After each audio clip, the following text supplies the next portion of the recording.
Salut, bienvenue à la 23e partie. Nous arrivons enfin à la toute fin de la dernière glaciation. Et nous sommes sur le point de tourner la page sur la pénible lenteur de l'âge de pierre ancien. Nous avons vu que les hommes se sont répandus partout et que les conditions devenaient de plus en plus clémentes. Maintenant que les populations sont confortablement acclimatées à leur région, le climat change radicalement. Passons alors à la grande sécheresse qui dure de 10 800 ans à 9 600 ans avant notre ère. Après 2 millénaires de répit, le cauchemar recommence. Le dernier millénaire de la glaciation, qui se termine officiellement vers 9 600 ans, est un brusque retour au grand froid et aux sécheresses du dernier maximum glaciaire. Donc le froid revient en moins de 500 ans. Cette période est nommée le Dryas. Notons que ces fluctuations drastiques de la fin de l'ère glaciaire furent beaucoup plus ressenties au nord, donc en Europe et en Asie, mais beaucoup moins en Amérique. C'est-à-dire qu'il recommence vite à faire très froid, alors que dans les tropiques, comme en Afrique, le climat sec entraîne de terribles sécheresses. N'oublions pas non plus que les densités humaines atteignent un nombre inégalé jusque-là, et que peu à peu, les cultures se diversifient.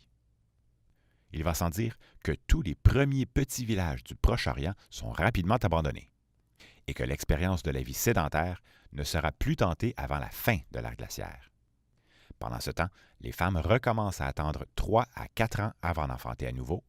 Conséquemment, la population mondiale d'êtres humains diminue un peu à cette époque. Revenons un peu sur les premiers signes de violence chez nos ancêtres.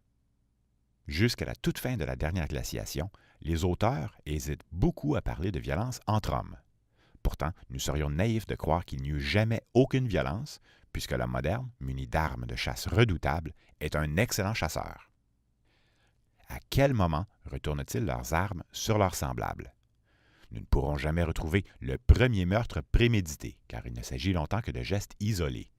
Les conditions, qui redeviennent difficiles à la toute fin de la glaciation, encouragent-elles des comportements agressifs pour assurer la survie?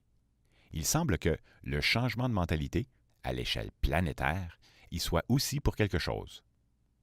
Dans la grotte de Cosquer, près de Marseille, en France, une gravure montre un homme sur le dos avec une lance sur le point de lui transpercer la poitrine. Alors, rappelez-vous de Djebel Sahaba, près d'Aswan, en Afrique, où nous avions retrouvé plusieurs corps blessés par des armes humaines. En Sicile, datant d'environ 10 000 ans, nous avons retrouvé le corps d'une femme dont une flèche aurait atteint son bassin. Les comportements semblent se durcir, mais les événements violents restent isolés. S'affrontent-ils pour des ressources, comme le bois, les roches, le gibier ou même les femmes? La pression démographique les pousse-t-il à défendre des territoires stratégiques? Ou s'agit-il encore de raids opportunistes?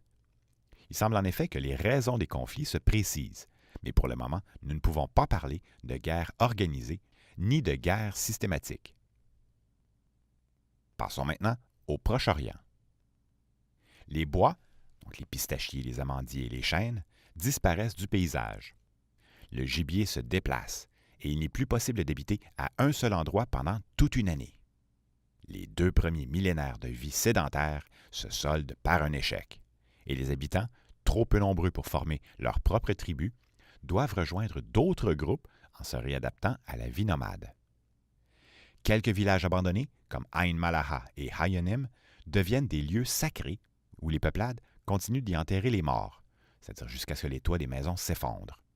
Sinon, possiblement à cause des sécheresses, de nouveaux sites servent de point de rencontre, comme par exemple Rosh Horesha, Rosh Zin, Nahal Oren et Muraybet. La vie sédentaire n'est bientôt plus qu'une légende transmise de bouche à oreille aux générations suivantes. Pour les différencier des Natoufiens anciens, donc ceux de la période précédente, ceux qui retournent à la vie nomade sont nommés Natoufiens récents. Quelques-unes des nouvelles coutumes développées par les Natoufiens anciens vont continuer à servir et à être transmises aux nomades, comme par exemple leurs vêtements, leurs artefacts, certaines pratiques sociales et, peut-être, un nouveau rapport avec les plantes et les animaux. N'oublions pas non plus que les sédentaires ont développé un certain sentiment de propriété. Les populations humaines de cette époque souffrent parfois d'hypoplasie, surtout les enfants. Ils ont plus de caries et perdent leurs dents et sont un peu plus petits que les Natoufiens anciens. Donc, ce sont tous des signes d'une mauvaise alimentation et d'une mauvaise santé.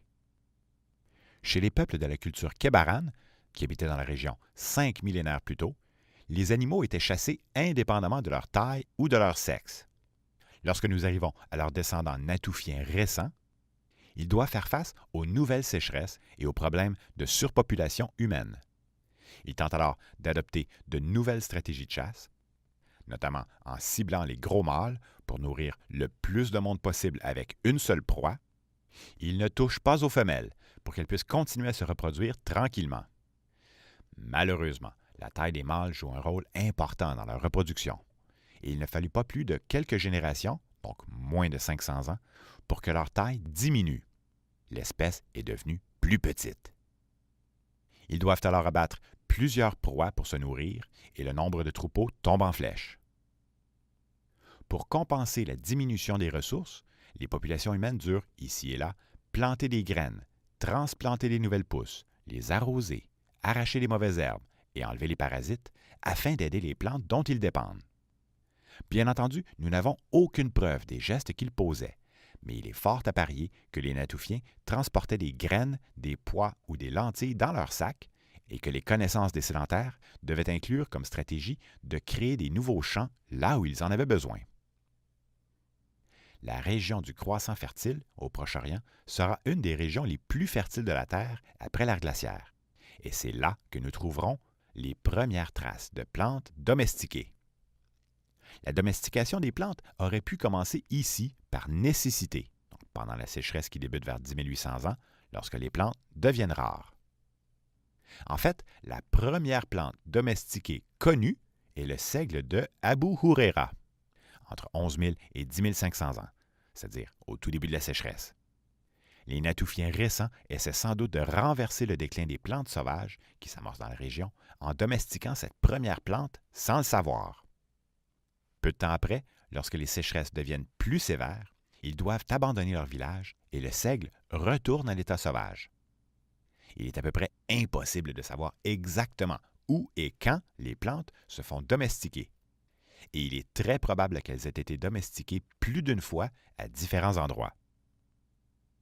Alors, rappelez-vous, à l'époque des Natoufiens anciens, la richesse des individus semblait liée à la possession de petits coquillages très prisés avec lesquels ils se font enterrer, notamment les fameux dentales en forme de cône. En retournant à un mode de vie nomade, ils n'ont plus aucun intérêt pour ces coquillages, qui sont alors jetés parmi les débris. La pratique d'enterrer les morts individuellement est remplacée par des tombes collectives, où l'emphase est mise sur le rôle que tenait le défunt au sein du groupe. Mais aussi, une nouvelle pratique est initiée, celle du double enterrement du crâne, certainement associée à une sorte de rituel de leur époque. Les corps, difficiles à transporter, sont probablement enterrés près du lieu du décès. Puis, les crânes, plus faciles à transporter, sont déterrés et emportés jusqu'à un cimetière commun, qui devait servir à plusieurs groupes. C'est-à-dire là où une nouvelle cérémonie officialise le passage du défunt dans le monde des morts. Un de ces cimetières, ne contenant que des parties de défunts, a été retrouvé à Ain Malaha.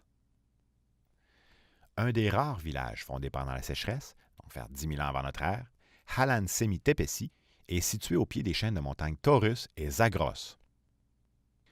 L'architecture des maisons est élaborée avec des fondations de pierre et un foyer intérieur, mais nous n'avons retrouvé aucun signe d'activité domestique sur le site. On y trouve des billes de couleur et des figurines en grès, des pilotis travaillés et polis, dont un avait une poignée sculptée en tête de chèvre, et 4 larges crânes de taureaux, probablement destinés à être accrochés au mur. Alors, que conclure à partir de ces vestiges? Était-ce un endroit réservé aux rituels? En fait, nous n'en avons aucune idée. À Zawi Shemi-Shanidar, situé au pied de la montagne Zagros, nous trouvons une culture dynamique qui participe à de vastes réseaux d'échanges pouvant atteindre Abu Huraira et Ain Malaha, donc à plusieurs centaines de kilomètres de distance. Les ossements du site, situés près d'une structure de pierre, sont presque exclusivement composés de crânes de chèvres ou d'ailes d'oiseaux, mêlés de la terre rougie par de l'ocre. Les oiseaux sont presque tous des outardes géantes, des aigles ou des vautours, donc des proies difficiles à attraper, et leurs ailes, pouvant atteindre plus d'1 mètre de longueur, ont été détachées minutieusement. Nous croyons qu'elles auraient ensuite servi lors de rituels. La région montagneuse au nord-est de la Mésopotamie est plus ou moins à l'origine des cultures qui émergeront le long de l'Euphrate au Néolithique et qui seront les fondations des premières grandes civilisations de l'histoire. Passons rapidement à l'Europe. La toundra et toute sa végétation adaptée au froid reprennent de l'expansion en Europe. Étant plus nombreux qu'au dernier maximum glaciaire, les populations humaines semblent compenser la rareté des plantes par une chasse intensive. La chasse se fait à l'arc et à la flèche, et ils déciment les troupeaux de chevaux en très peu de temps. Après la disparition des chevaux, les hommes du nord européen frôlent l'extinction. Les conséquences du retour du froid sont difficiles à évaluer avec précision, puisqu'il n'y avait pas de village. Mais il est clair que les populations avaient la vie difficile sur tout le continent européen. Il faut ensuite attendre après l'ère glaciaire pour que les forêts reviennent. Passons maintenant à l'Amérique. Le continent nord-américain et l'Europe subissent la même sorte de contre-coup dû à la fonte du glacier arctique, qui, par son poids sur la partie nord de la plaque tectonique, faisait relever la partie du sud un peu plus hors de l'eau. Ce changement d'inclinaison entraîne un changement des cours d'eau, asséchant une région pour en inonder une autre, et plusieurs forêts sont enrayées et partent repousser ailleurs. Pendant les premiers millénaires, les écoulements des glaciers ont creusé la vallée du Grand Canyon. Le glacier, qui retenait l'eau au nord, céda vers 11 000 ans, déversant des milliards de litres d'eau froide pendant 2 millénaires dans la Grande mer de Champlain avant de se retrouver dans l'océan Atlantique. En passant, la mer de Champlain est aujourd'hui le fleuve Saint-Laurent. Certains croient que ce déversement aurait perturbé les courants marins au point d'engendrer le refroidissement de 10 800 à 9 600 ans. Ici, le retour du froid est moins sévère qu'en Europe et les sécheresses sont moins intenses qu'en Afrique. Par contre, ces changements viennent perturber les espèces qui s'habituaient à un climat plus chaud depuis 7 millénaires. Cela dit, le retour du froid fait disparaître les forêts et fait reprendre de l'expansion aux plaines herbeuses, ce qui fait parfaitement l'affaire des mammouths, des bisons, des chevaux et des chameaux. En ce qui concerne ces grands mammifères, ce sera plutôt le nouveau réchauffement vers 9600 ans qui les achèvera. En Amérique du Sud, il n'y a pas de mammouth et les hommes ne fabriquent pas de points de Clovis. Les cultures semblent plutôt s'adapter à une autre réalité, comme à Tierra del Fuego, où les pointes sont en queue de poisson, ou sur le site de Monte Alegre, où les meubles sont faits à même la végétation amazonienne. Vers 10 500 ans, les populations amazoniennes ont peut-être commencé à utiliser du poison, c'est-à-dire des racines d'arbres broyées en pâte qu'ils déposent en amont de la rivière. En aval, des barrages faits en branches plantées dans le lit de la rivière servent à attraper les poissons qui tentent frénétiquement de se sauver du poison.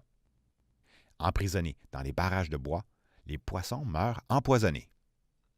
Par la suite, le nettoyage et la cuisson neutralisent le poison et rendent les poissons comestibles à nouveau.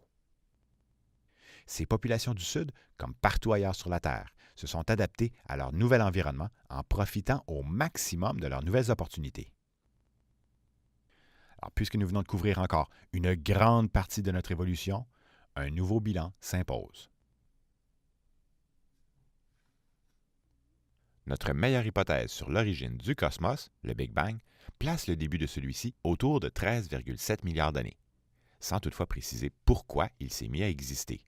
C'est-à-dire que scientifiquement, nous ne pouvons rien nier ni confirmer hors de tout doute. Nous ne connaissons pas la force à l'origine de l'expansion et nous ne pouvons pas expliquer pourquoi cette expansion accélère en fait de plus en plus vite. À l'intérieur de l'univers, par contre, une fois que celui-ci existe, les choses semblent fonctionner mécaniquement et obéir à des règles mathématiques, au point où nos connaissances scientifiques nous permettent de faire des tas de prédictions sur notre monde. Grâce à cette expansion, la gravité put poursuivre l'organisation du chaos initial en comprimant la matière, donc l'hydrogène et l'hélium, donc en comprimant la matière en poches denses, et ces poches denses forment éventuellement des amas de galaxies. À l'intérieur de chaque galaxie, les inégalités des densités deviennent encore plus prononcées et elles en viennent à former des étoiles, c'est-à-dire où les collisions entre atomes, attirés vers le centre par l'incroyable force de gravité, engendrent suffisamment de chaleur pour fusionner les noyaux atomiques en éléments plus lourds.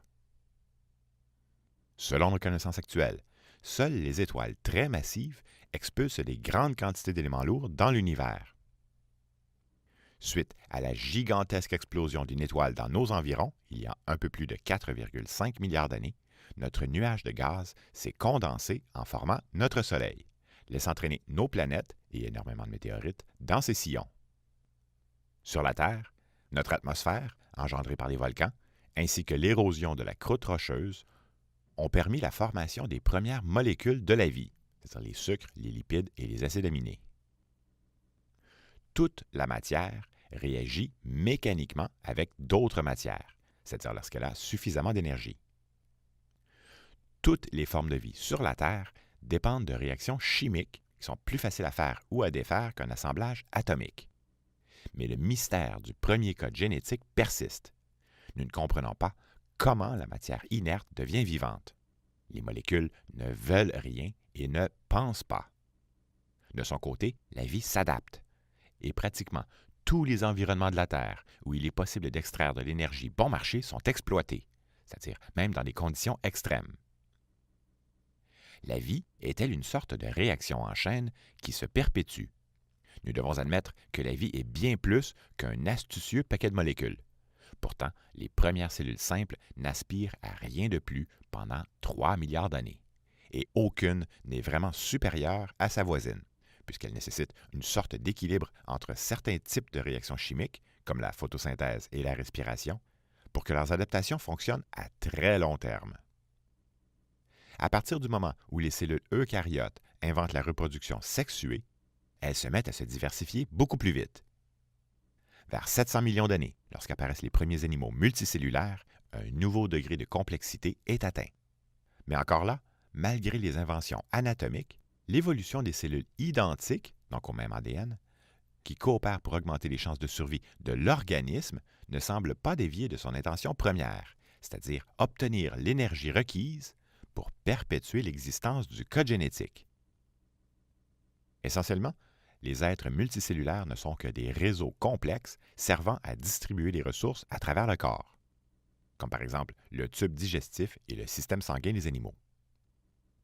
Nos ancêtres ressemblaient possiblement à des petits vers segmentés autour de 600 millions d'années, développant leur système nerveux et un cerveau primitif. Vers 500 millions d'années, ce sont des poissons vertébrés sans mâchoire, puis des poissons osseux à 4 nageoires vers 400 millions d'années. Lorsque les plantes sortent enfin de l'eau, elles emmènent avec elles tout un écosystème d'espèces interdépendantes qui reproduisent l'écosystème des océans. Après cela, les premiers amphibiens ne sont pas loin derrière. Nos ancêtres reptiles mammaliens de la fin du Carbonifère, vers 300 millions d'années, dominent un certain temps au Permien, c'est-à-dire jusqu'à ce que la plus grande catastrophe que la Terre ait jamais connue remette pratiquement les compteurs à zéro. Nos ancêtres mammifères, comme les autres rares survivants de cette hécatombe, doivent alors vivre dans l'ombre des dinosaures.